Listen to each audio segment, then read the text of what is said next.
सध्या बऱ्याच जणांचे प्लेटलेट कमी होत आहेत किंवा त्यांना डेंग्यू सदृश्य ताप येत आहे.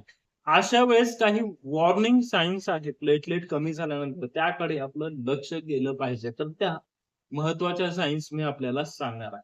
तर आपल्याला नाकाद्वारे किंवा मग हिरड्यामधनं रक्त येत असेल, तर अशा वेळेस आपण ते वॉर्निंग साइन समजून आपल्या डॉक्टरांचा सल्ला घेतला पाहिजे. आपल्या शरीरावरती कुठेही लालसर रॅशेस आले, पेटेचियल रॅशेस असं त्याला म्हटलं जातं, तर आपण डॉक्टरांचा सल्ला घ्यायचा. आपल्याला खूप प्रचंड थकवा जाणवतोय. आपले डोळे रक्तासारखे लाल होत आहेत. लालसर डोळे झालेले आहेत.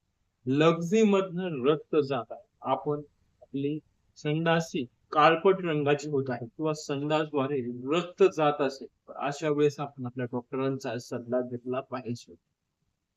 आपल्याला खूप दम लागतोय, चालताना धाप लागत आहे, तर अशा वेळेस आपण आपल्या डॉक्टरांचा सल्ला घेतात. ह्या वॉर्निंग सायन्स आहेत, की ह्या जर आपल्याला असेल, प्लेटलेट कमी झालेले असतील किंवा आपल्याला डेंग्यू असेल, तर आपण आपल्या डॉक्टरांचा सल्ला घेतला पाहिजे आणि त्यांना ह्या सायन लवकर सांगितल्या पाहिजे.